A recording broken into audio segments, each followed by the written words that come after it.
Salut les frérots, moi c'est Daniel et je vais vous raconter ma vie en dessin. C'est un draw my life, comme disent les Américains. Moi je dessine comme une patate, alors c'est Guillaume qui va s'en charger. Il est trop sympa Guillaume, je vous mets sur l'Instagram si vous voulez le suivre. Donc voilà, ça c'est moi, je suis pas mal hein. Alors ça c'est la France, je suis né au Havre le 28 août 54. Moi je suis une vraie Normande, blonde aux yeux bleus comme les Vikings. Mon papa était docker et ma maman femme au foyer. J'avais une petite sœur aussi, Marie-Josée, que je l'adorais. J'ai passé mon enfance en Normandie, à Gournay-en-Caux. Donc on habitait dans cette maison avec maman, papa, ma petite sœur, moi. Et à côté, il y avait bébé, Pépé. On aimait beaucoup la campagne, on avait des poulets, et des lapins, tout quoi. Papa il faisait le jardin avec il faisait des tomates, des patates, des betteraves. C'était super marrant. Puis on allait chercher du purin, nous, pour mettre dans le jardin. Et quand j'ai commencé à aller à l'école, je pleurais beaucoup quand j'arrivais à la porte. Et ma grand-mère me reprenait pour me remettre à la maison. Et ma mère, elle n'était pas contente, donc ma mère me remettait à l'école maternelle et je hurlais dans la cour. Je voulais pas rentrer dans l'école. Et à 14 ans, j'ai voulu arrêter pour travailler et je l'ai dit à mon père. Et papa m'a dit, il n'y a pas de pédiatre à la maison, on va te trouver du travail sous contrat. Et à 14 ans, j'ai commencé mon travail. Et papa m'avait acheté un caddie de mobilette. Hein. Ah bah ouais, ça faisait loin. J'ai donc travaillé chez un commerçant qui s'appelait Monsieur Dubois et je vendais de la crème, du poulet, des carottes, des patates. Et ça me plaisait beaucoup parce que à la fin du mois, je touchais 50 francs et je partais avec un poulet et du beurre. Et j'étais tellement contente d'apporter ça à mes parents, j'étais fière. En 1974, moi et ma copine, on allait en boîte de jour. Je disais à mon père que j'allais au cinéma, mais on planquait notre mobilette dans la gare. Et c'est là que j'ai rencontré mon mari en 74, en boîte de jour. Une boîte de jour, c'était comme une boîte de nuit, mais c'était le jour. Il s'est approché de ma table à moi et ma copine, j'ai dit, j'espère qu'il va venir me voir. J'avais ma copine, elle était pas très belle parce que j'emmenais pas des belles filles avec moi. Alors, à l'époque, j'étais une très belle fille. Hein. J'avais des grands cheveux blonds, j'étais très svelte, j'étais plus grande que maintenant.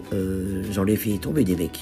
Il est venu me voir et on a dansé sur une chanson de Claude Barzotti et on s'est emballé. Un an plus tard, je me suis marié avec Didier, mon mari, et en 76, mon rayon de soleil est arrivé. Sandra, c'était tellement bon pour moi que ma fille soit arrivée parce que j'avais déjà perdu 2 bébés avant d'avoir ma fille. J'étais tellement malheureuse d'avoir perdu mes bébés. Et quand Sandra est arrivée, c'était un vrai bonheur pour moi, c'était mon rayon de soleil, quoi, mon amour. Et quand Sandra a eu 2 ans, on est montés tous les 3 à Paris. Alors à Paris, je suis rentré à la mairie du 5e pendant 5 ans, en tant que concierge. Ça me plaisait parce que tous les gens étaient gentils avec moi, puis avec Sandra. Et mon grand patron, c'était Jacques Chirac. J'ai raccommodé un bouton sur son impair. Il adorait Sandra, il venait toujours nous dire bonjour. En 90, j'ai divorcé. Donc je suis retourné au Havre et j'ai travaillé au Rhum Chauvet. Le Rhum Chauvet c'était l'usine. Je commençais à 4 h du matin et je finissais très tard. C'était très dur. Il fallait que je gagne de l'argent parce que j'étais toute seule à nourrir ma fille. En 95, on m'a proposé de travailler en tant que gouvernante d'aide-soignante et c'est alors que j'ai travaillé chez Monsieur Thio. C'est quelqu'un d'admirable, un grand homme, très gentil. Je l'ai même en photo là. Il est toujours avec moi. Je l'ai accompagné dans sa vie. J'ai donné quand même beaucoup de bonheur à Monsieur Thio. Ensuite, j'ai traversé une période très difficile. En 2011, j'ai perdu mon petit papa que j'adorais. C'était mon mentor, c'était tout. Et j'ai fait une grave dépression parce que papa, sans papa, j'étais rien, quoi. Je sais pas. Et en 2012, mon patron adoré, Monsieur Thio, est décédé. Alors là, ça a été le fin fond d'une période très très dure. Monsieur Thio, c'était comme un papa pour moi. Et quand je l'ai perdu, j'ai tellement été malheureuse, très triste. Et un an plus tard, en 2013, j'ai perdu ma petite sœur. Alors là, ça a été la descente aux enfers. Je ne savais même plus quoi faire. Ça a été une année horrible.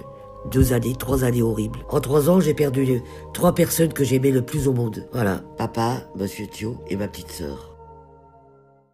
Mais j'ai réussi à me relever en 2014. J'ai commencé à travailler pour un grand personnage, Maître Lombard. Paul. C'était un être super gentil. Il rigolait tout le temps, il avait un super beau sourire, et moi quand il souriait, je fondais. Et quand j'étais à côté de lui, j'avais l'impression d'être très intelligente. Là, j'ai retrouvé goût à la vie, quoi. Et lui aussi, je pense. Je me rappellerai toujours, on était assis tous les deux, moi et Pépé, et il y a un jeune homme qui arrive, et ce jeune homme, c'était Arthur, donc mon loulou. Et Arthur était le petit-fils de Pépé. Donc on a discuté, moi et Arthur, avec Pépé, et on rigolait tellement avec Pépé, c'est vrai que Pépé rigolait beaucoup, hein. On faisait tellement comme conneries. Et c'est là que Arthur a dit, on va faire le studio Daniel, parce que j'étais trop rigolote. Le 15 janvier 2017, Maître Lombard, dit Pépé, est parti rejoindre les gens que j'aimais. Je me dis que là-haut, Pépé, Monsieur Thio, papa et ma petite sœur regardent sûrement mes vidéos et j'espère qu'ils sont fiers de moi et qu'ils rigolent beaucoup. Et s'ils m'entendent, je veux qu'ils sachent que je les aimerai toute ma vie. Et s'il y avait une échelle pour monter au ciel, Même 2 minutes, je monterai vite 2 minutes au ciel pour toutes les embrasser. Ça serait bien. C'est dommage qu'on peut pas le faire. J'ai eu beaucoup d'épreuves dans ma vie, mais maintenant je suis heureuse. Encore plus depuis que ma petite fille est née. Romane, ma petite princesse que j'adore, c'est mon amour. Et Arthur, c'est le parrain de Romane. Et j'ai un gendre aussi adorable qui s'appelle Romain. Et j'ai aussi un petit-fils qui s'appelle Quentin. Je profite aussi pour remercier tous les gens qui me suivent, que j'adore. Vous êtes tous adorables et je vous aime énormément. Ce qui m'arrive aujourd'hui, c'est un peu grâce à vous aussi. Et surtout, abonnez-vous à ma chaîne YouTube. Et merci, je vous embrasse très très fort. Alors, un immense bisou. J'étais vraiment pas destiné à ça. Ah non. Merci. Gros bisous, c'était Daniel.